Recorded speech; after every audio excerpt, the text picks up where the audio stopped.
Hey everyone, thanks so much for joining again on the Floating City podcast, where I interview people that very much inspire me through their artistic craft and or business and are changing the world with it. So today I have Mr. Moses Hacmon. Is that how you pronounce it? Yep. Yep, In English, probably Hackman. Hackman. Okay, okay, Hawkman. Easier. Sweet. Sweet man. Yeah, so I found you through like a popular kind of podcast, and right when I saw your work, I was like taken aback by it. And you apparently innovated this kind of artwork. You're like the first time person that invented this style of photography. So that's super amazing. We'll get into that in a bit. So you are in LA right now, or LA area? Yeah, a little bit outside of LA. A Just little moved outside. out, Okay, but very close. Yeah. nice, nice. Okay, so how about we start kind of from the beginning? So like how did you were you into art and photography at like a young age? Yeah, yeah. Since I was pretty much since I remember myself, I was always drawing.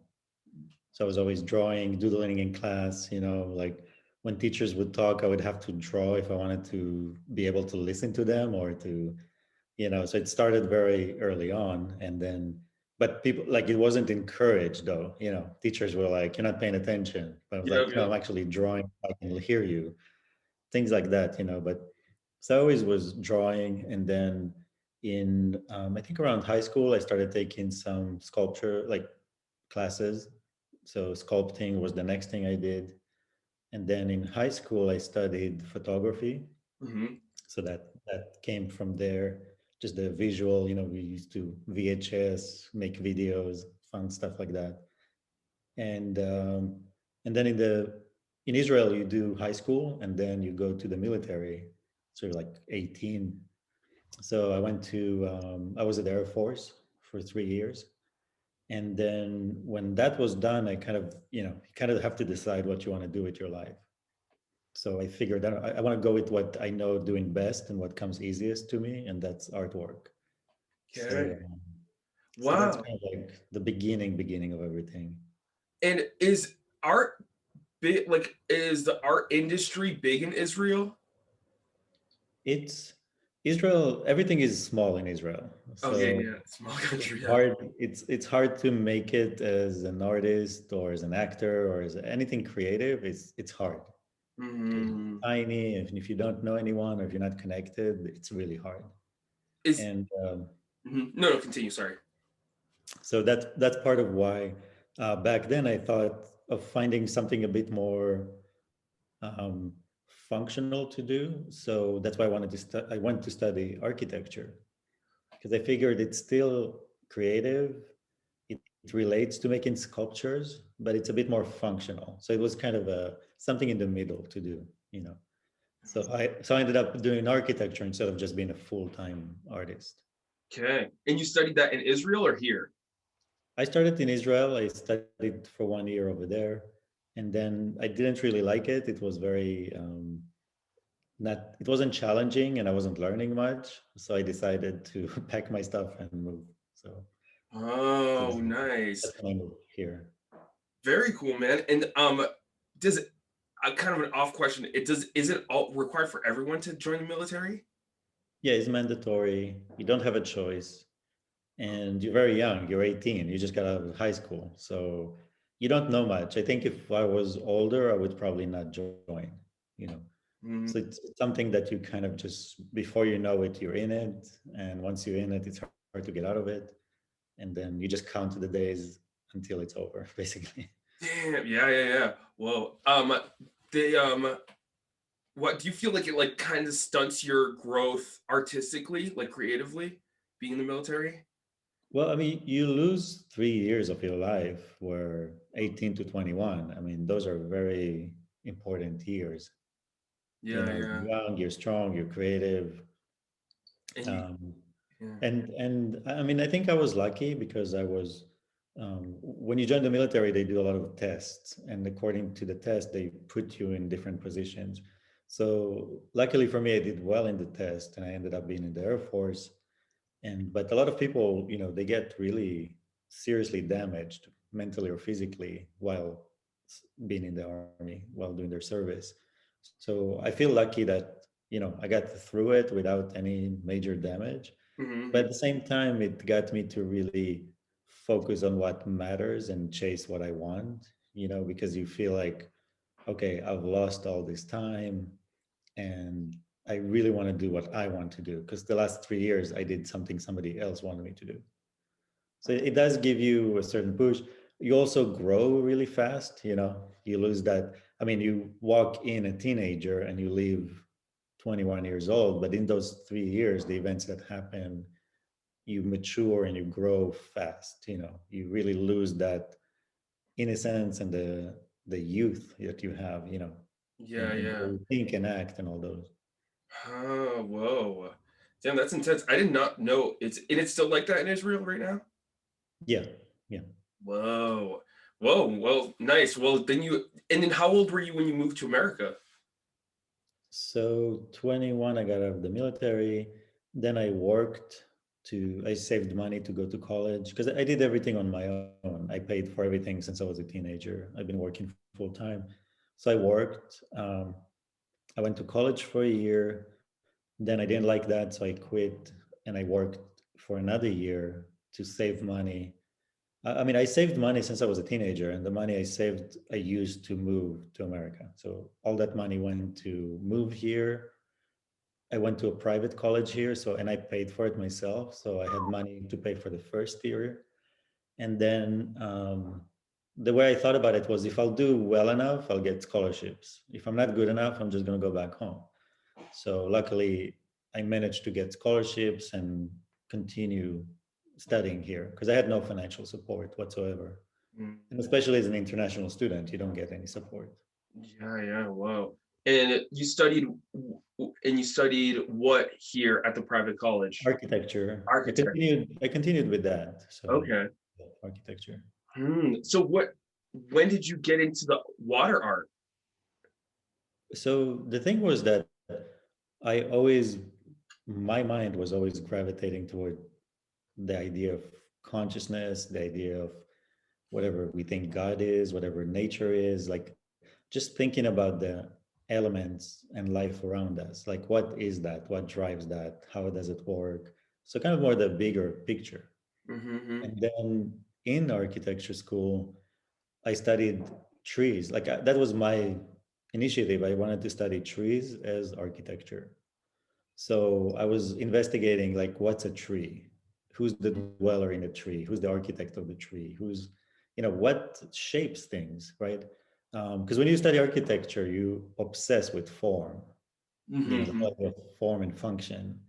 And from that investigation, I found that water is the architect of nature, the architect of biology, and us eventually. At the same time, looking at the idea of the consciousness, spirit, the soul, some kind of an invisible force that's moving life, right? um, so at that same time I realized, wait, that's one of the same, because water is invisible to our eyes. We see reflections of the surface of the water, but we actually don't see water itself. So if you had like completely pure clean water in a square aquarium, you wouldn't know if it's there or not. You will see through it as if the water is not there. Mm-hmm.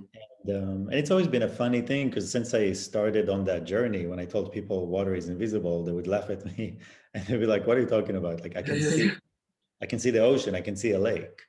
And I was like, "Yeah, but you don't understand that what you're seeing is reflections. You're seeing particles in it. It's like the wind.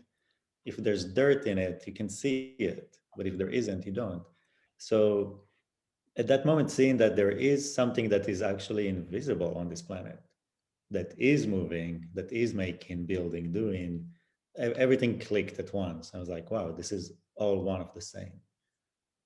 Wow. That's when water came into the picture. From studying trees, yeah. the- I I like fell down the rabbit hole of channel water and like watched a ton of your videos, and like I love how it's like it's an art form, but then like it turned into like it seems like almost like a spiritual practice as well. and drinking water all the time. I see you talk about hydrating all the time, and you're talking about how it holds blueprints of like different like sea animals and stuff like that. I mean, that's like, so I really fell down that rabbit hole. So I thought it was fascinating. And so did you and then so how did it come into this, like finding that solution that you put in the water and taking the pictures and all that? Like how did it get to that point? So the work I do is very intuitive, and Hmm. at the time my studio looked like an alchemist studio. I had lots of experiments, and I just worked with a lot of different. I have a lot of experiments with plants, Hmm. so I would study plants and their behavior, and in that, so I had a lot of containers that had water. I had a lot of different experiments with different materials that I would put into the water. And one day there was one vessel of water that had one of those solutions that I made, and I poured it, and suddenly I saw the image. I saw an image of in the water, and I think that the main thing was to realize what I was seeing. When I saw that, I was like, wait a minute, what I'm seeing here is actually the water. Like I'm actually seeing the movement in the water. I'm actually seeing the form of water, where somebody else might have not give water the credit for what they saw, and I think Hmm. that was what the difference is. And I will make a patent for the method so then I can actually share and show it.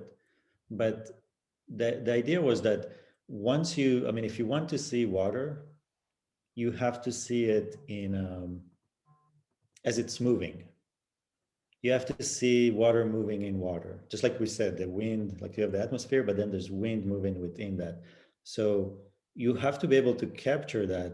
And in photography, what we do is we use light. Light hits something, bounces back, and we have a film that is sensitive to light. Water ignores light. Light goes through the water. So you Hmm. cannot photograph water with light. When people see the images, they're always like, what camera are you using? I'm like, no, if you ask that, you don't understand water. Light is useless when it comes to water. Yeah, yeah. So what you want to do is basically the film is based on kinetic. It's sensitive to movement. What it captures is the movement.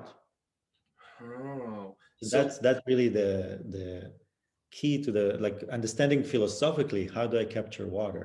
I have to have a film that is not sensitive to light, rather sensitive to movement.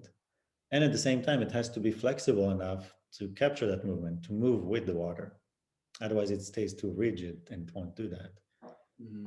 Um, yeah, so there's lots of layers to that and to the photography method itself, but the really main thing is that water, there's two things that it's most sensitive about. It's movement and temperature. So you want to keep the water at a certain temperature and free moving, and then you capture that movement. So do you like just move it around and capture it, or are you Everything you can imagine. so once yeah. once I started doing that, then you're like, oh wait, I can see water. Now what, right? So I started making devices that will, spin the water. I started making devices that, um, let's say there'll be two devices. One is moving inside of the other, creating movements of water in them. All kind of stuff. But the main one that for me was the most educational and exciting is sound waves. So I created speakers that move water. And this is when, I mean, now cymatic is very popular. Like many people do cymatics. And back then it didn't exist. So I had to make it my own. I had to create speakers that had vessels on them, create that. And even understanding how to do that was a journey. Because if a vessel itself is not flexible enough, soft enough, it won't move the water. So finding, fine tuning that, and then I have lots of speakers, like water speakers, I call them. And then I can just plug in music or different frequencies, and then I can see that, and then I capture that. And the things that you would see are incredible. Like that's when you really see the blueprints. That's when you see the biology of your body, when you see all those things in water. Yeah. And also you see movement that you cannot even, your eyes are looking at something that they cannot process because the water is not just moving. When you see cymatics, you see waves on the water in different patterns. when you see it with my photography method, what you see is that actually there's channels and they're weaving through each other. Whoa. Those weaves are what creates those bumps, but the water is moving in all directions at the same time, and your eyes are just like, how is this possible? Yeah, You yeah. know, so it's Wow. really, I mean, it's very exciting to see it, in life, in person. Yeah, yeah. I mean, I can tell you light up when you're talking about it. I can tell you're like really passionate about what you do, man. That's so cool. Have you ever tried, you know how I've heard this a bunch of times that Japanese scientists Emoto, yeah, Masaru Emoto, yeah, with the emotions that changes the water. yep. Have you tried that? Yeah, and I knew him, and his work. What happened is that, so his work is very specific. He and also controversial. So he understood what we talk about now, but he didn't have a way to show it. So sometimes you take something that's logical and makes sense to people once they hear it, because it's true, like it's in us. We hear it and we know it's true. But his photography was of snowflakes, right? He took the water and he froze it. Mm-hmm. And then he took pictures of those crystals because he couldn't solve the issue of seeing water. Mm-hmm. So unfortunately, he took the two things that are most important about water is, like I said, temperature Mm-hmm. and movement. So for me, the problem lies there. It's like me giving you a frozen body of a person and telling you, okay, let me teach you everything you need to know about the body, right? Yeah, yeah, yeah. If It the doesn't make body sense. is not moving, if it's not, I mean, it's so what he spoke about was true. The way he showed it didn't reflect that. Okay. So that's where the issue was. And with my photography, you actually do see that. You do see the movements in the water. You do see the energy in the water. You do see all those things that we describe that exist there in the water. Not, so So his work was good because it opened the door. It was very it became mainstream. And like I said, what he talked about was true. So people heard it and they're like, yeah, of course, I'm a body of water. So if people talk to me, it affects my whole body. My whole body is conscious. It's not just the brain. mhm. And same thing for plants, animals.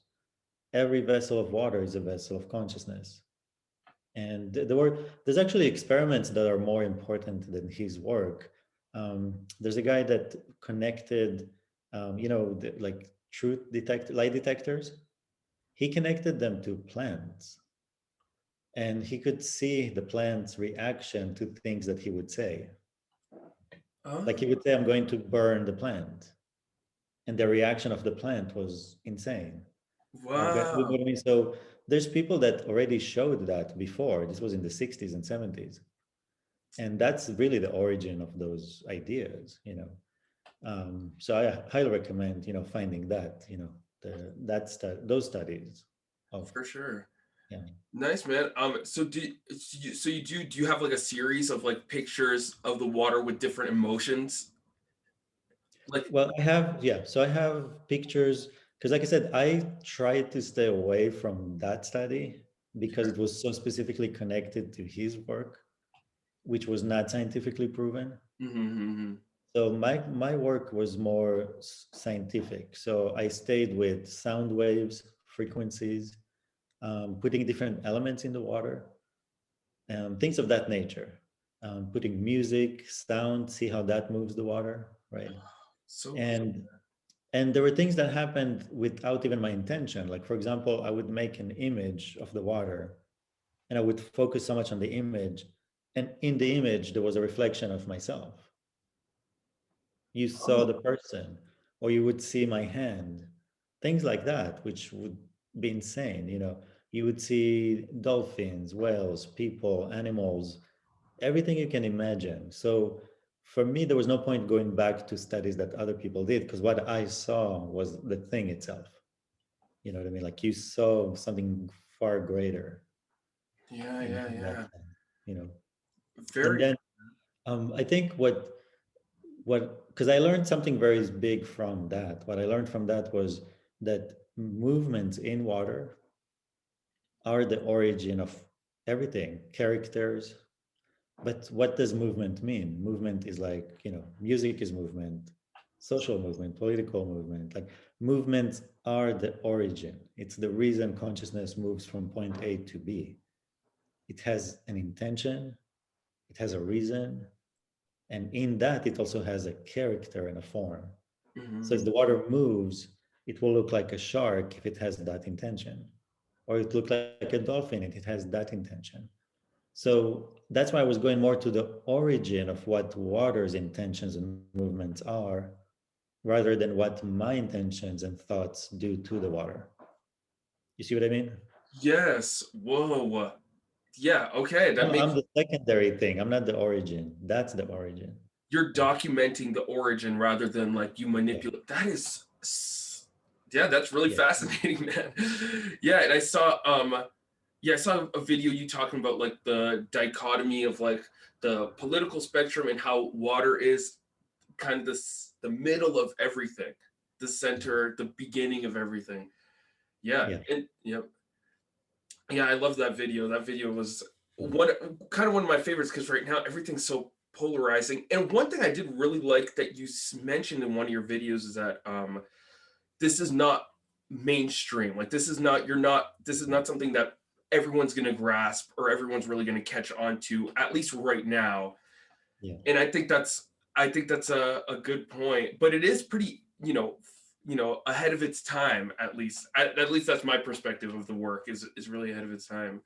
Nice, man. That's really cool. Did you so when you take a picture of something, so what kind of different things did you like when you captured water other than like music and sound and stuff, what other stuff were you experimenting with the taking pictures? Have One you thing I did was, well, there's two. One of them, I would travel to different places around the world. So I will get invited to different places to take images of the water in that place, in those places. And that brought me all the way to Pico Island in the middle of the Atlantic Ocean. It's like in the middle of the ocean. It's the farthest point from land. And we were on this island, and I was documenting the water there. So both rainwater, they have beautiful lagoons, and then ocean water. And we were surrounded by whales, dolphins. It was just the most amazing, magical experience I've ever had. And that island specifically is one of my favorites. So there's that aspect of going to places and finding, because the closest the water is to its source, the more like the more it carries, the more energy it has, the more it will show you. And then as it goes down the pipeline, it loses that slowly. Mhm. Another one I did was like I don't have. That's the thing. My work it's scientific because I don't have any opinion about anything. So like crystals, I had zero opinion about it one way or another. Mhm. But I started putting them into the water. I was like, okay, let's see what it does. And then you saw that the connections in the water that formed were so much stronger than before. So like you'll take an image of the water and there'll be dots in it, almost like sand. It will look like in the ocean when the wave goes back and you see that kind of sand. After you put a crystal in the water, all those dots had connections, like arches, right? So sometimes like, oh wow, water actually charges the water. And you can sense the water was more almost oily. It had more connection. So things like that I would see. I wouldn't think about it. I wouldn't have an opinion about it. I would just try it and see. I was like, wow, that actually changed the water. Right. So things like that. And Wow. I never thought about the crystal thing because there's so much, people say so much about crystals and there's so much like real stuff and there's so much like kind of, exactly. but I like that you go into it with no opinion, no nothing, and then you let the water just show you. Dude, Yeah. that is fascinating. And so do you have these pics like so you take a picture of it and do you have them like as a series saved somewhere? Oh yeah. Yeah. I have a whole library of because they're physical, they're actual negatives. So I have a library of all the negatives and then I scan them so I can work on them on the computer rather than, work with actual negative. And also I want to save them, like in best condition that they could be. Nobody ever seen the negatives. The negatives are actually even more magical than the end result, because I develop them like regular photography. You have a negative and then you have the positive. Because in photography, you always capture the opposite of what you're capturing. Yep, yep. Then you flip it over to get back the image. So yeah, I have all those negatives, and I can make them also in any scale. Those images are not microscopical. Some negatives are huge. They'll be like, 3 by 7 feet, or as big as you want, and they're amazing to see in person because the detail in them is beyond. People think the images are microscopical Yeah, yeah, because of how complex the shape and the forms you see, but that's just how complex water is in yeah. every scale. Well, So yeah. I got about photography, and then I did get to a point where, imagine, like, let's say you invent X-ray, you invent a way to see something for the first time. Then at some point you move away from that into actually talking about what is it that you see, Mm-hmm. right? Because you didn't invent X-ray to talk about X-ray. You Yes. invented it because you wanted to see the bones, right? So here, what happened was the same thing. Is that as I invented that, at that time, especially, people wanted to talk about the photography method, and I was like, "You're missing the point. The point is what you see. What are we seeing? What?" And that's where Channel Water grew in explaining more and more about what I learned and what I see from water. Wow. And how old were you when you started this journey? Well, I mean, I was, I mean, for me personally, I was 10 years old. Well, with I mean But the but actual the art form. invention, yeah. So that went through, like high school to college, and then in 2013 specifically, it was the year of the water snake. Just happened to be, like the first day of the year of that year is when I discovered the invention of faces of water. So that specifically was 2013. 2013. Um, Before that, 2007 is when I graduated from college. And that's when I was working on the idea of the architecture of nature, that water is the architect of nature. So I think as I was acknowledging water as this living being and the architect of nature along the way as I was working with it, that's when it's almost like a gift that I was given to be able to see water. That technique and that method came after. So Wow. that's how the journey went from Yeah, yeah. 2007 to 2013 and then to now. Wow, man. That is kind of amazing. And whoa. So that's like the artistic, like philosophical part of the journey. So entrepreneurially, like did you so are you selling these as prints? Like and I know you have your book. So are you selling these as prints as well? Like are people buying it and framing it and putting it on their walls? Yeah, I mean, so I had lots of exhibits. I would do a lot of exhibits. And then, because what I like is to have the full, it's kind of like, it's almost like a water circus. It shows up, I show up, I put up, the prints are huge. They're 4 by 8 feet usually, if not bigger. Yep, I saw those. So I would put up an exhibit. I would do workshops, lectures, my book. People will buy what they could buy because they're expensive to make. So I personally recommend people always buy the book. You get to see many more because the key is when you see the variety of images, you get it.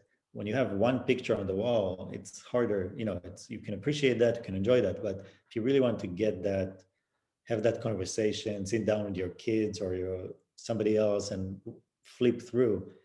And what's amazing that in the images you'll always see something different. Hmm. Flip through them, and I love that moment when people are like, they show me an image that I took and they're like, do you see that face? And suddenly I look at it and the face materializes in front of your eyes as they tell you that it's there. Um, so so that's usually how it goes. I had exhibits at airports, in museums, lots of different galleries, high schools, colleges, and always it will be accompanied with lectures, workshops, and those type of things. And then for me personally, I always stayed away from the traditional art world because it's more like the real estate world, the traditional world. And I always stayed away from it, and I wanted to do it my way. So that's why I got my own building, got my own space, created the water museum, Yes. my way of showing my work. the way I want to, when I want to. And people from, they hear about it, they contact me and they buy artwork. But I never seeked to sell it. I don't have an operation where I go out and try to get people interested in selling them the artwork. I rather give them the lectures, give them what I learned from it, right?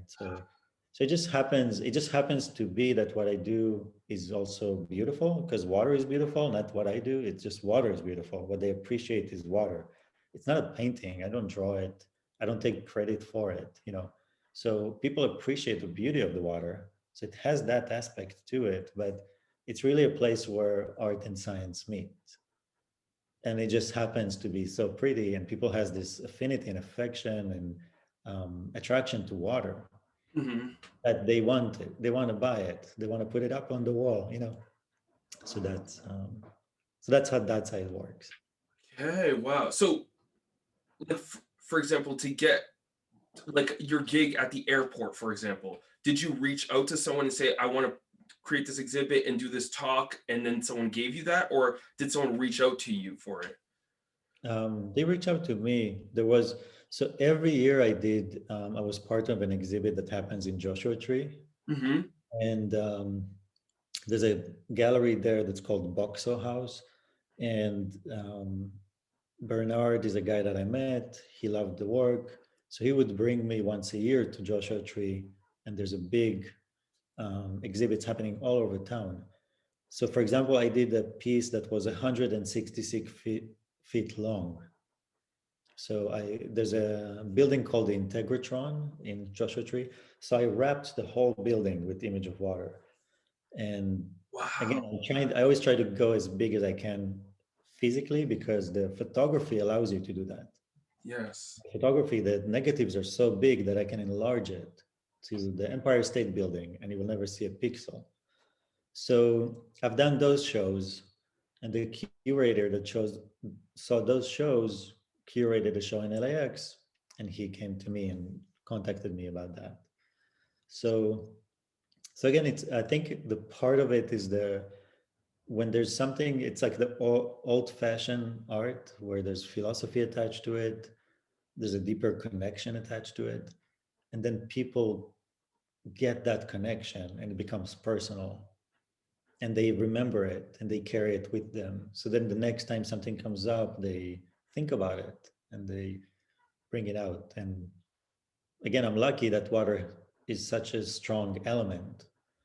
So whenever there's an exhibit that has to do with, earth, fire, water, something that has to do with sustainability, the ecology, like all those things always bring water to the foreground.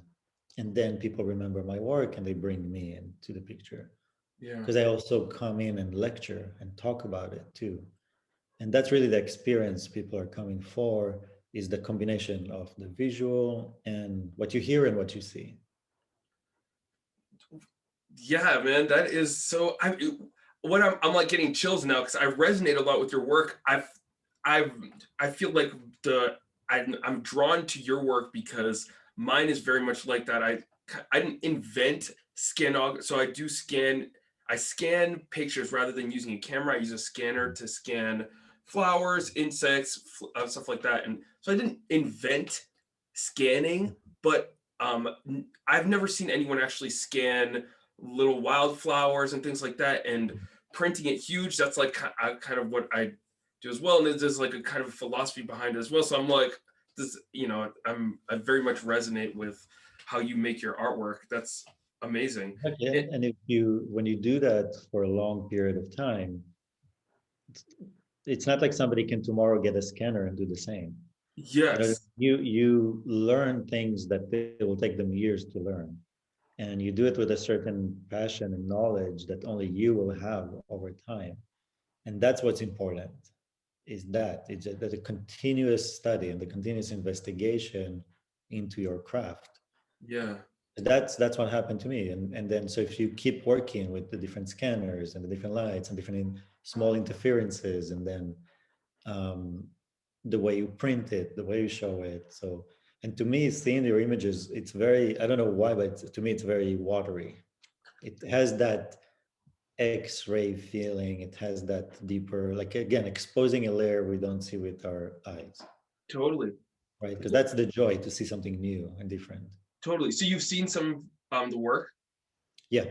Oh. Yeah. Dang. Well, I'm honored. Thank you, man. Yeah, man, that's crazy. So how many exhibits were you doing a year? I was doing pretty much almost like every month something would come up, Very and cool. some exhibits would go for a while. I mean, LAX, when I had the exhibit at the airport, that was up for over a year. Oh, And like whoa. seriously, hundreds and thousands of people see it. The traffic at the airport is insane. Yeah, yeah. Things like that. And then, so then my focus was on the water museum. So created that space. And right, I was lucky that I didn't take the next step immediately in renovating the building because that's exactly when COVID hit. Yep. And the idea of public spaces disappeared at that moment. Mm-hmm. So then I really dove in to channel water more, Yes. creating videos, communicating online. Mm-hmm. And and now I'm working. So there's a project I've been working on for over a year now, and it's kind of a secret project, but soon it's a new book. Um, all of it is illustrations. Actually, there are drawings, and that they tell the story of water from Mm-hmm. the beginning of time, kind of thing. It explains how water and why water created human beings, and it's a really magical story. And so I'm kind of shifting towards because at the beginning, the Water Museum, the idea was to educate people about all the aspects of water. The scientific, the philosophical, the theological, the artistic, the photography, all of it in one place. Mm-hmm. And it was easy. It was kind of like self-subscribed. And then I realized that's not how I do things usually, and I Mm-hmm. wanted to make it more magical. So once this book is complete, I'm going to use the building to present the book because the illustrations for the book are big. They're probably like 2 by 4 feet each one. So I'll have those up in the space. We'll transform the space. So you'll like walk into the story, an installation, the images, the books, the text. So that Wow. would be the first exhibit for the Water Museum, basically, for the public. Nice. So you haven't had anyone come through the water museum yet as like just to So look we at. had we had lots of people. It just that was the first phase. Oh, okay, okay. First phase of the Water Museum was Faces of Water, just the images of water. But for me, that's too flat. It's not enough. Yeah, yeah, yeah. Because really, the project of the Water Museum is not about my art, it's about water. So, like I said, I wanted to give the full range, the spectrum of water in all those forms of philosophy, theology, culturally, the ecology, and on top of that, then the photography side is a small section for it. And so that was the next phase. Mm-hmm. So that phase is on pause until we know clearly how life is going to continue from here on, Yes. as far as public spaces go. Yes. So yeah, so you moved most of it online. Mhm. Damn man. And wow. And so you're not having any like showings right now in your museum? Or is Well, it the very showings limited usually is by appointment by appointment? because Okay. the same thing. People will want to come and have the time alone. To we would walk together in the space. They would see the images. We would talk about it, explain things. Sometimes I would just be working and let people come in, go through. Yeah, yeah. Yeah. So cool, man. But Yeah. my vision was just bigger for the space than what it is now. Mm-hmm. But it's always exciting because my studios and spaces they're not usual. It's very much again like an alchemist studio. So to see the experiments, to see all the things, it's fun. It's fun and exciting. It's exciting for me, so other people enjoy it too. Very cool, man. Have you ever tried video with it? Yeah, You yeah, have? yeah. But Did again, that the thing is, video shows the method. So Oh, yeah, yeah, yeah, yeah. Oh, okay, okay, that makes sense. So you can't really capture the movement by itself on video? You can, but then you see exactly how I do it. Oh, okay, yeah, there you go. Can't give that away yet. When are you thinking about getting that patent?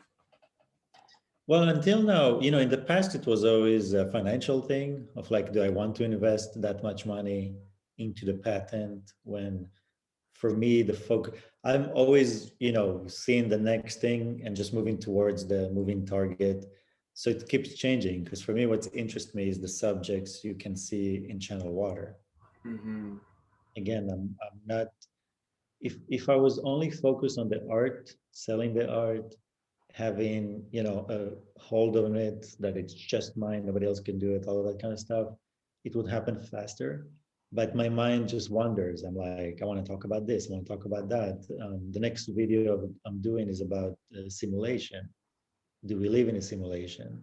I give an answer to that, why yes and why no, and in what level we are. Things like my mind, I go where I enjoy going, and that's where my mind goes. And getting a patent, it's something so functional, and in a way, I don't know. I think now, as more people get interested in it, it would make sense to do it because there's just so many eyes on it. But before, it wasn't about that. Hmm.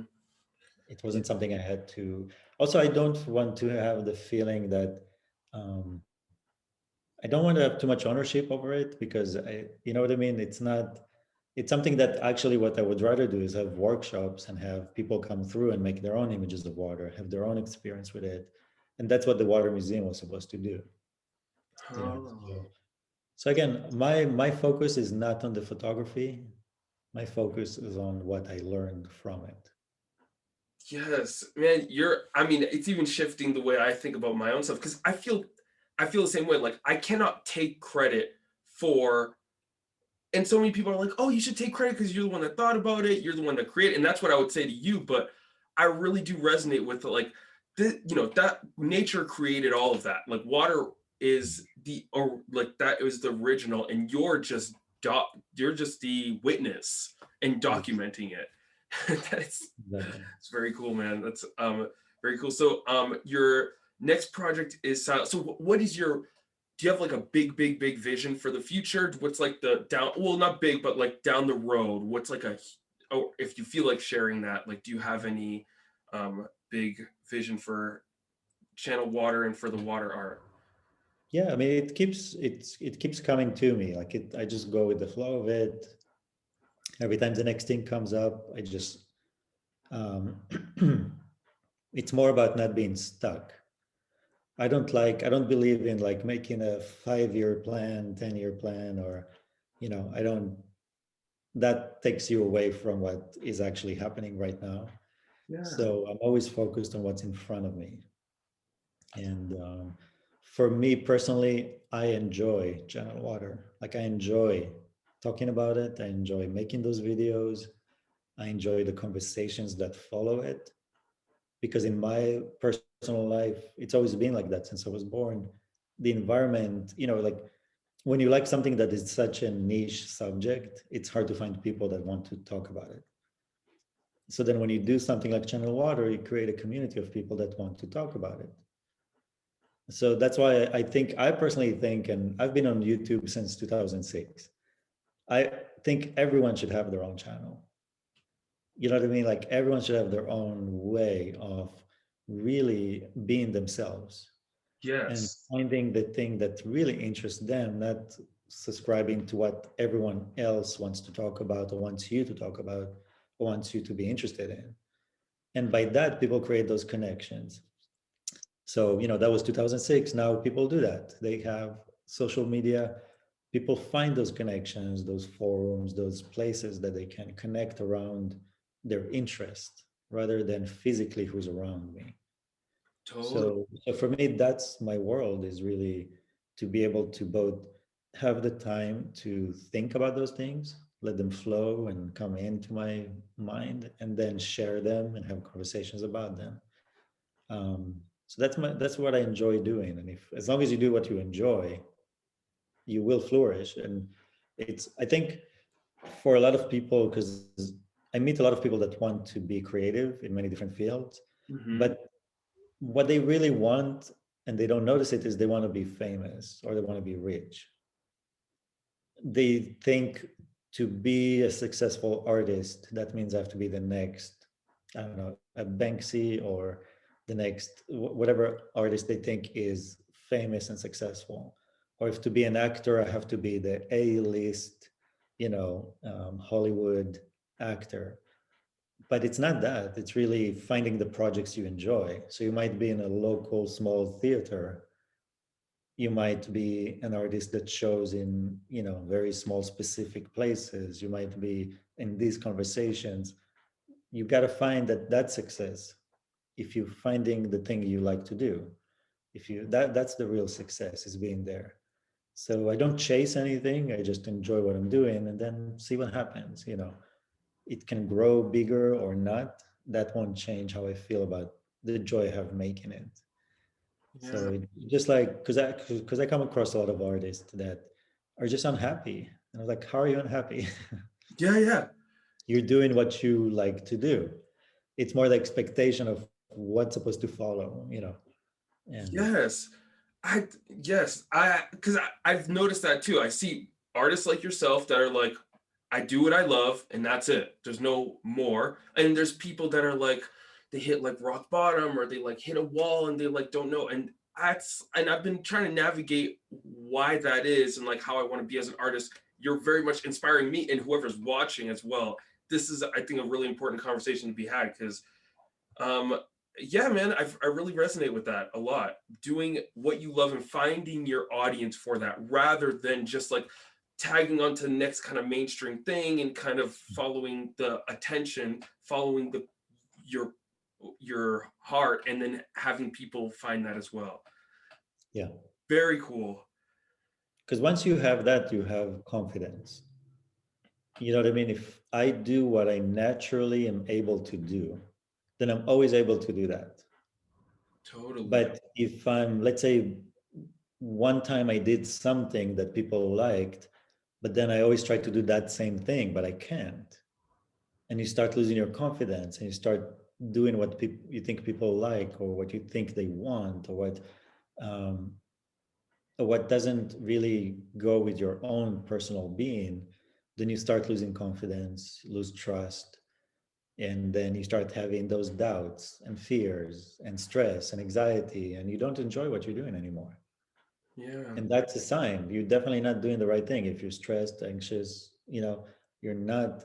And for me, I rather have a day job, have my source of income, and then do the artwork that I want to do the way I want to do it, than try to be, with the artwork successful so I can pay my bills. You know what I mean? Like it's that's I think also another place where it happens. Hmm. You gradually shift. If because I did that. I worked, and then when I got home, I worked hard on my stuff, on my artwork.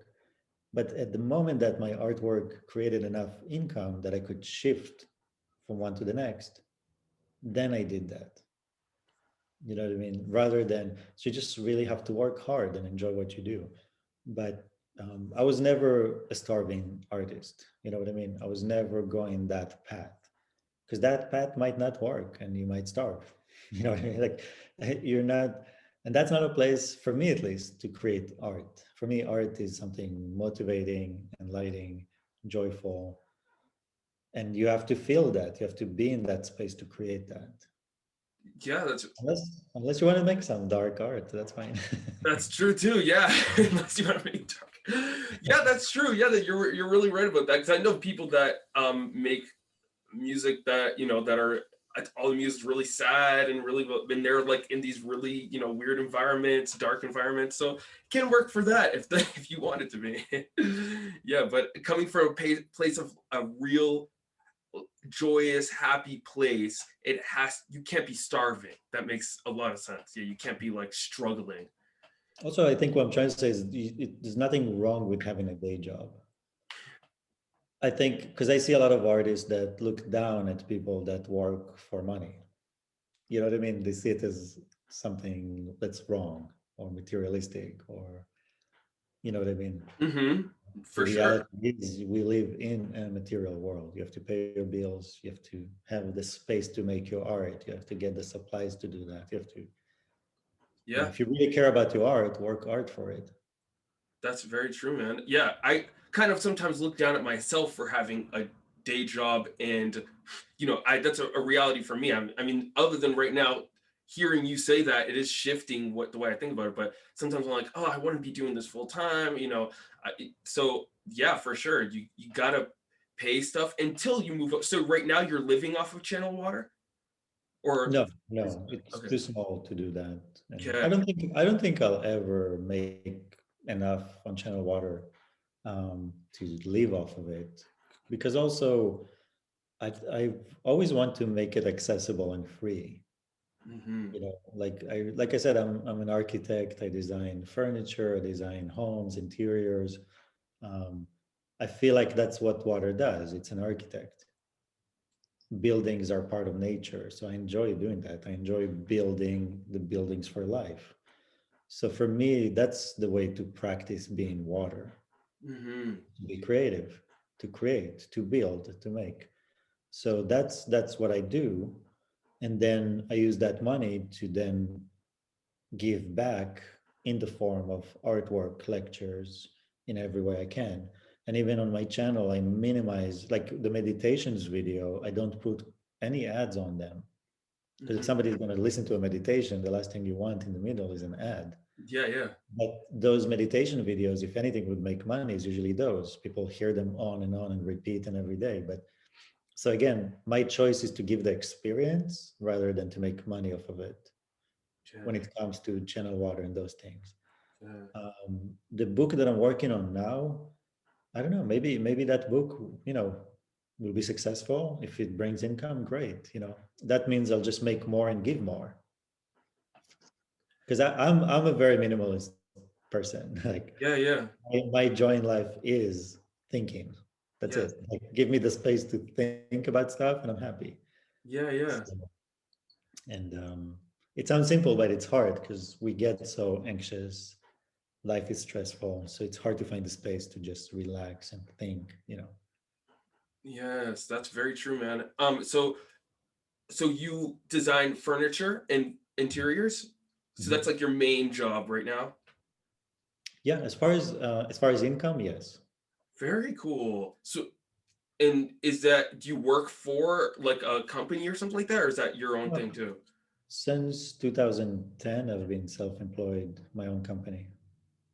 Yeah. Dude, that is goals, as they say. I think I worked for other people for years, and when the right time came, I started doing it by myself for myself, Hmm. and it's fun. I mean, I enjoy it. You just need to, again, once you have the confidence because you have the knowledge, you master your craft, then you project that confidence to your clients, and then they're happy to hire you and work with you and all that. Because especially in architecture, to let somebody, a stranger, come into your house, design your home, kitchen, bedroom, whatever, furniture, you have to have a lot of confidence in them, both Hmm. that they will do it in a way that you'll enjoy it and what you want, and also physically the function of it, that it will look good, work well. So I give people that confidence and we do good work. So Yeah, it's yeah. working and growing. Very. And um, are is your family very artistic? Yeah, everyone are. Oh, okay, Like, okay, cool. yeah, my brother, he does art, sculpture, installations. He's in New York. He's like a proper artist, galleries, museums, art world, Yeah, proper. yeah. And then my sister, so that's the H3 podcast. She does fashion design, artwork, same thing, everything pretty much, creative in every field. And there's one more sister in Israel, and she's also always been drawing, painting, oil paintings, and more like photorealistic paintings. Hmm. And both my parents are creative, but they never had a chance to pursue their creativity because they had kids in a young age, work, just life. Hmm. So, but both of them were very creative, so we got that from them. Wow, very cool, man. And yeah, that's really cool. Yeah, I feel like stuff like that does run in the family because like I've I like do a little bit of music, do a little bit of photography, drone video here in town, and like my dad grew up a musician. His whole family's a musician. My brother's a musician, so I feel like I think that is like a can be a genetic thing, and sometimes not. Sometimes just yeah. I think it for in our case mainly it's genetic because my parents struggled a lot, so they wanted to make sure we don't struggle, and they're like, you can do whatever you want, but not to be an artist. Oh, So they pushed hard against being an artist, and we all ended up being one. So, so it's like so it was in their genetics, but they did not encourage it. They did not want to see us do anything that, they're like, get a job, corporation, something stable, so you'll never have to worry about money. So wow. they wanted us to have stability, but we managed to get both. Yes, that's so awesome. And you guys are immigrants too, so you were able to immigrate here and then create a whole life for yourself. Yeah, yeah, Oh, very cool, man. This is inspiring as well. yeah. I feel like it's hard to even believe that happened. Like making that change, just arriving to a new country on your own one day, starting from zero. Yeah, did it take a while? Because I still feel like I hear like my parents are kind of the same. They were like, you're not going to make money off of doing this kind of stuff, the online presence like that. It's just not going to work. Well, not my parents, mostly my dad. I could hear his voice sometimes in my mind. How Yeah. did it take you a while to like kind of like release some of that stuff? Do you still hear it? No, I mean, I don't hear it, but I think some of the videos I made were specifically trying to help people move away from that Hmm. because that's what destroys us, basically, is the existence of our parents in our head, their voice in our mind. And there's a video I made about like letting go of, like how to control like your negative thoughts. Hmm. And there's another video that's called the family fluid dynamics. Okay. And then there's a meditation that goes with that. So basically, going back to water, we are a product of generations, and each generation basically carves its way from the moment you're born till you die. It's like the rain falling down on the mountain and carves its way back to the ocean, Hmm. right? So you're born, get to the ocean, you're dead. That way, we carve through the landscape, right? And generations on generations, face different obstacles. And to get over an obstacle, they had to, stray away from the path that is ideal. But what happens is the river takes that shape and you're born into that. So now you're living as if you're facing the obstacles when you're actually not. They did. But it's so imprinted into you that you don't even know it. And recognizing, first of all, it's good that you recognize that it's his voice in your head and it's not you. Hmm. That's the first step. Because you have to separate yourself from the voices in your head. All the voices in your head are not you. Yeah. You're the gut feeling that comes up when you are able to be quiet without stress and anxiety. Hmm. That's you. Anytime you hear a voice in your head in English talking to you, not you. And those voices Okay, are that's there to torture you. yeah. Doubt, fear, everything. They're there to just torture you. They're telling you things about people, they're telling you things about yourself, things that happened, things that didn't happen. So once you're able to shut those voices, you can never shut them down because when you try to shut them down, you interact with them. What you have to do is not interact with them until they go away, like completely ignoring them by recognizing it's not you, not interacting with them, play your music, hum your song until they go away and get back to what you were doing. You know what I mean? Yeah. Yeah. 'Cause they're just they destroy us, those voices.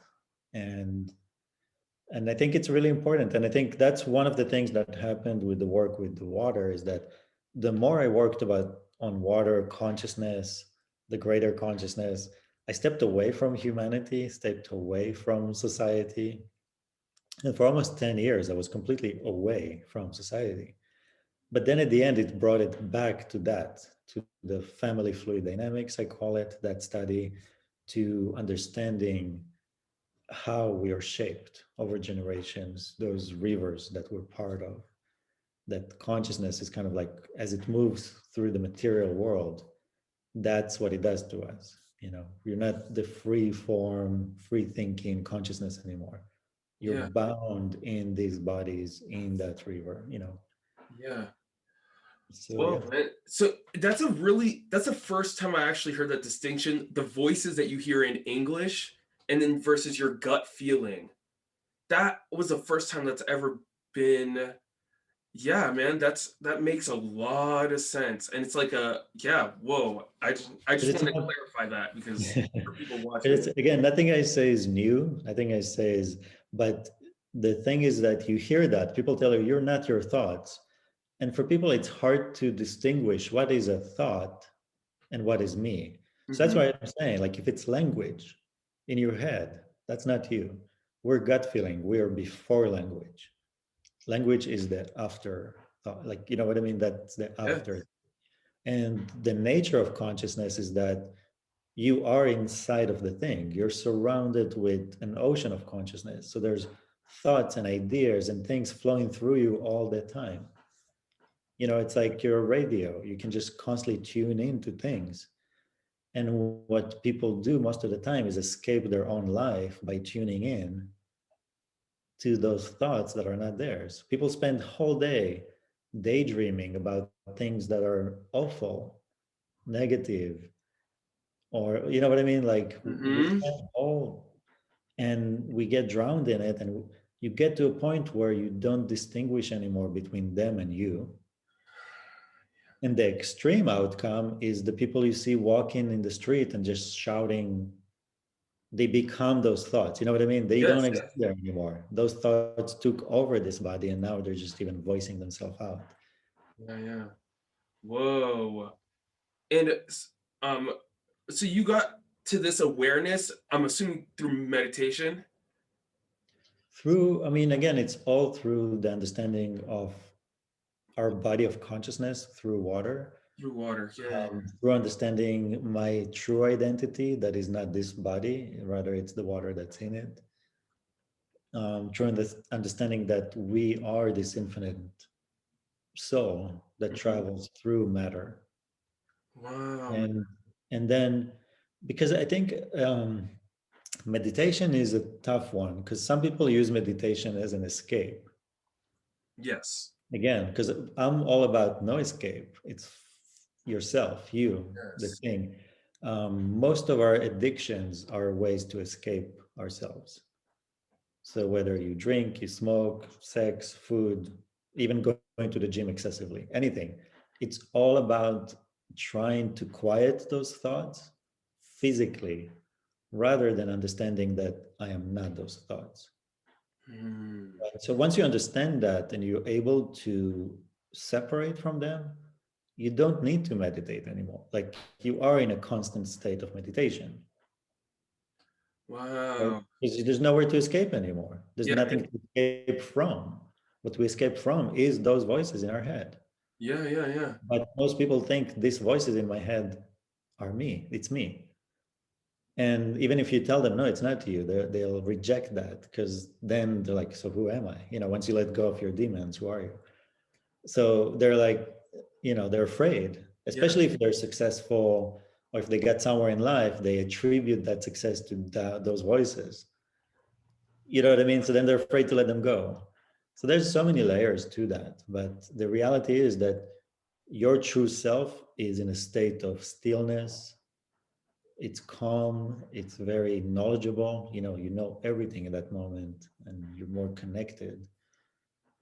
Um, yeah, Yeah. but it's hard to do because again, parents, society, friends, expectations, they all flow into your head and basically take over. you don't stand a chance, you know. Yeah, don't stand a chance. That's very true, man. So your meditations are like guided meditations. Yeah, I think one of the specific one is the cloud meditation. It's specifically about this. So what I thought about, okay, let's, because I'm very visual. I was like, let's say you have those thoughts in your head, and it's hard to not interact with them. Most people think, okay, to not think or to not interact with them, I have to tell myself, okay, I don't want to interact with you. I'm not you know. But then you end up in a conversation with that voice, which is again, the voice got you, you know. Yep. It's against totally from the. So what I'm doing is I'm envisioning those thoughts as clouds in my head. And I'm like, okay, I'm going to look at the cloud, but I'm not going to interact with it, because if I interact with it, it will move. It will, something will happen to it. I'm going to look at the cloud and let it flow through and go. Right. So you take those words and you turn them into clouds, and then you watch them fly by. Hmm. So it's just a way to visually to take language, turning into something that's not language, and let it go away, rather than interact with it or have that fight, internal fight of no, I don't want to think, I don't want to have those thoughts. That's never going to work ever. Hmm. Like for example, like I used to smoke, like weed, for example, and then I was like, I don't want to smoke. So I would think the whole day, I don't want to smoke, I don't want to smoke, I don't want to smoke. What happened by the end of the day, I would smoke thinking, I don't want to smoke. I'm not going to do this again, not tomorrow. I'm not going to smoke, right? The only way I stopped smoking, the only way to do that was by not thinking anything about it, Yeah. not judging myself for smoking, not thinking about it, not feeling bad about it or good, right? So a couple of times I smoked, I didn't say anything, I didn't feel anything about it, I didn't judge myself, I just did it. And the next day I didn't. But if you think about it, you attract it. You know, if you even if you're thinking I don't want to do it, Yeah. you know, Wow. everything. I don't want to drink. I don't want to drink. I don't want to have sex. I don't want to smoke. I don't want, whatever it is, you're actually making yourself feel bad. And then the way for you to resolve feeling bad is escaping. And the escape is that thing you're doing, right? It's a trap. Yeah, yeah, for sure. Damn. Yeah, that's true. Yeah. That I kind of, yeah, I used to struggle with like smoking weed all the time. I kind of just had the same thing kind of stop. It mostly happened with a conversation I had and like a realization, and then it kind of like the cloud passed, it kind of Yeah, just dissipated. And then it was just, one kind of same thing, one day to the next, it was like gone. But that's really interesting, man. Yeah, that's a good way of putting it. And so you don't meditate anymore? You just are in a moving meditation? yeah, yeah. That's how I see it. Yeah, Yeah. yeah. Wow. I mean, the one thing I would say, the one thing I enjoy doing when I'm in the shower, in the water stream, I like to close my eyes and I just feel that, that kind of connection. And you just kind of close your eyes and you see kind of light, and you focus on that light, and that light kind of grows and gets warm. And that's something I enjoy doing, Wow. that specifically in water. Yeah. Oh, yeah, yeah, of course. I didn't even think of that. You're literally in the water. Yeah, so and then you came up with a video. I didn't actually see it, the whole thing, but you came up with a video saying I identify as water. Mhm. Can you elaborate on that a little bit? So like Sure. what exactly does that mean to you? My identity is nothing that has to do with this vehicle, right? The Yes. body is a vehicle for the soul. So everything that this body brings, it brings a nationality, it brings sex, gender, it brings so many things, right? I'm none of those things. That's not who I am. I'm consciousness, I'm water. Like water is the best symbol for consciousness, right? So even if water is not the thing itself, like I believe that everything is consciousness, everything around you is consciousness. Hmm. And then it materializes itself into life. So it becomes matter and it becomes water. Water is the active agent in that world. Matter is the building blocks it uses, right? So like we create video games, right? We create hardware, we create software, and then we, a conscious being, is playing inside of that, right? So is the game the console, the cable, or the consciousness inside of it playing the game, right? So in life, the same thing is like, for me, I focus on water as a symbol for the soul because it helps people understand that, now you're a cup of water from an ocean. And when you die, you pour that water back to the ocean. It's hard for people to understand how am I one and everyone at the same time. I get it. You get water, you get how that's possible, right? Now you're in this temporary vessel separated from the ocean. So you have the illusion of I am an individual. But you and me are actually not individuals. We are one of the same being having an internal conversation right now. Yeah, yeah. But when the water in our body gets poured back to the ocean, there's no trace of you or me, right? It's Yes. back to that one. But at that moment, you have that great, realization of like, oh my God, I am everybody. And I had that experience, which is you, and I had this experience, which is me. And you remember all of them at once, right? And that's the singularity of life. That's the true singularity. Mm, So water is a great symbol for that. So I acknowledge that that's my being. By being water, I'm being everyone and everything.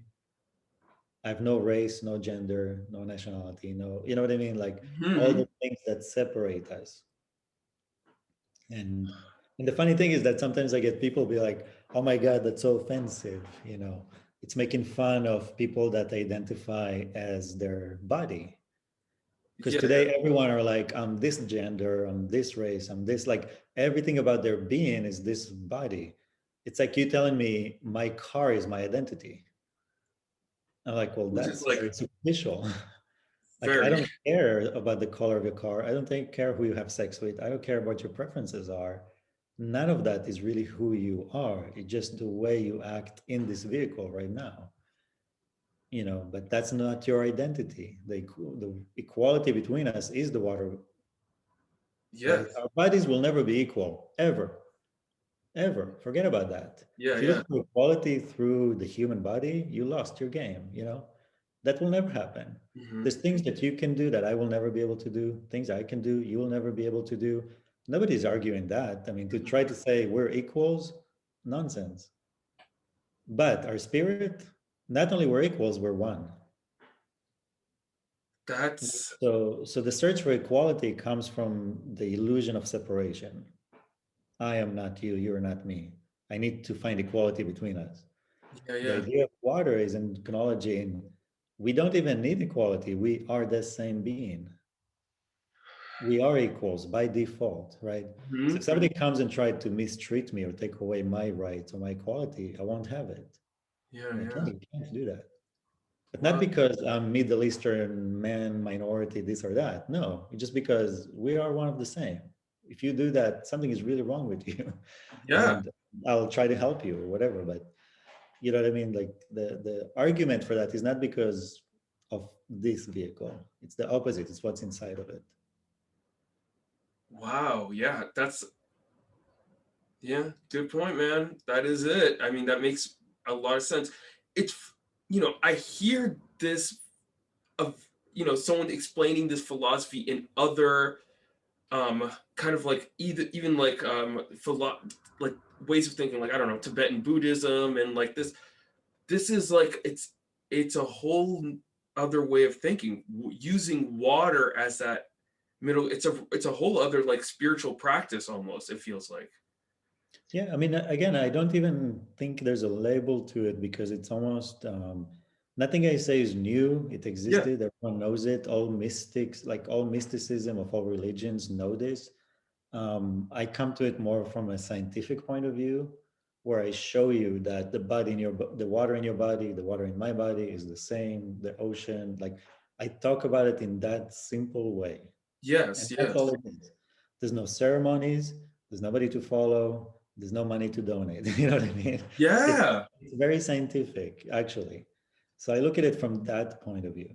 Yeah. Aside of that, if you need the guru, somebody to follow, those kind of things, that's a different issue. And that that's not here or won't happen here. You know what I mean? So Totally.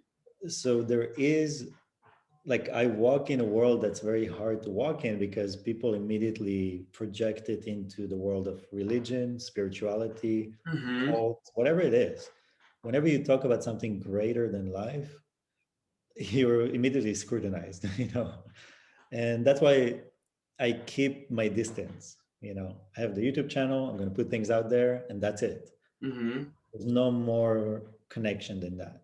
Yes. You know what I mean? I'm going to keep it that way because I like to be alone. I like to work on my own, and I don't want to fall into any of those traps, you know, Totally. of losing what I'm talking about, of being one of the same, not being different, special, unique, or any reason for you to think that I have something you don't. It's the opposite. I'm trying to show people everything I know and talk about, I reached by myself just from clearing those thoughts in my head, having that space to connect to myself. So the whole idea is that you find that you connect to yourself and not follow somebody else's thoughts, somebody else's ideas. Yeah. It, you do a really good job of that, like with Channel Water. Even the way you named it Channel Water, not Moses Hawkman's water art. You know what I mean? You're very, it really is you just talking about your documentation of what you're learning, what you're documenting. And I don't see you as someone that's like a guru that's like, and not in a bad way at all. I think that it's a Yeah, very, no, no, thank you. but That's a compliment. yeah, for sure. It's very humble, very, I think that's amazing. It's a goal for me as well.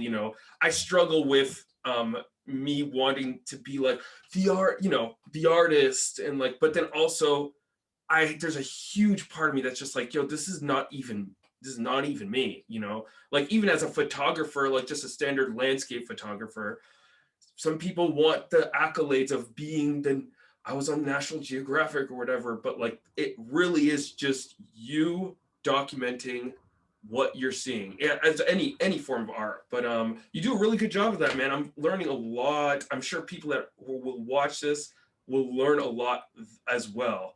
You're yeah. That's actually, and that's the why it's called channel water and not the water channel, because that's what I do. I channel water. Like I channel the knowledge from water to you. It's really a channel for water, not for me. And when I started the YouTube channel, I didn't want to even be in it or talk. I Yeah. wanted to do more images, slideshows, maybe a background voice and all that. But um, because of budget and things like that, the only thing I had was myself, and you know, Totally. and I would talk about it, and that's another thing. You just gotta go and do it, you know, because I thought, you know, being a foreigner, having an accent, all those things, I thought, oh my God, me talking about things, trying to lecture, that's gonna be a disaster. And then the comments I got was about people enjoying my voice, things like things I didn't know existed, and that was just suddenly a bonus. I was like, oh my God, that's a gift. The fact that people can listen to a lecture of me talking for an hour and they found that relaxing. I was just like, I could not imagine that even being a possibility. Yes. So I'm just saying that so people will understand there's things you have to try and see how people react to what you do, and not have again those thoughts in your head tell you, well, you're a foreigner, you have an accent, people are not gonna, you know what I mean? That's what the Yes. doubts and fears keep you away from doing something. So I just Totally. ignore that. I just do things, get feedback from real people, and follow that feedback, you know, the reality of things, not my thoughts. Yeah, yeah, yeah. So you still sometimes does a cloud pass, a negative cloud pass through your consciousness nowadays, or is it so kind of the storm's gone? It doesn't. And if it tries, to me, it's comical now, you know, like I look at it with laughter. I'm just like, oh, go away. Yeah, yeah. You're pathetic. Yeah, yeah. That's Very the cool, thing. man. Whatever it is that's trying to make me feel like, you can't make me feel bad. Even people in real life, like you can't. Nothing anyone can say make me feel bad. It just, you know, I feel bad for them if somebody tries to do that. There you go. Yeah. Nice, man. So for I guess I don't want to take too much more of your time. How much we got? Yeah, we'll need to go soon. There are people doing work here and they're Okay, trying to okay. All call right, me. man. Well, yeah, we'll just end it here. Dude, I'm so grateful that you even came on. I was a little nervous, truthfully, before talking to you, because I'm like, oh my God, I've saw so much, when you see a lot of people's content before, they're almost like a celebrity almost in your mind. So like you're very humble, very grounded. Like I'm like glad we, I'm glad you are the person you are, because I've learned a lot here, and I'm sure people that will watch this are going to be very grateful and learn a lot. Artists specifically, this is going to be Yeah, a great conversation for them. So, man, thank you so much. And thank you. yeah, And happy to come back in the future, you know. yeah, for sure. We'll definitely do a little comeback. So thank you everyone that's watching. Yeah, subscribe to this. I'll leave links to Moses's stuff in the description box for people to check out his work on his website, and also his YouTube channel and his Instagram, and all of that. We'll put all of that below. And yeah, thank you so much for watching, and yeah, enjoy the rest of your day. Thank you. You too.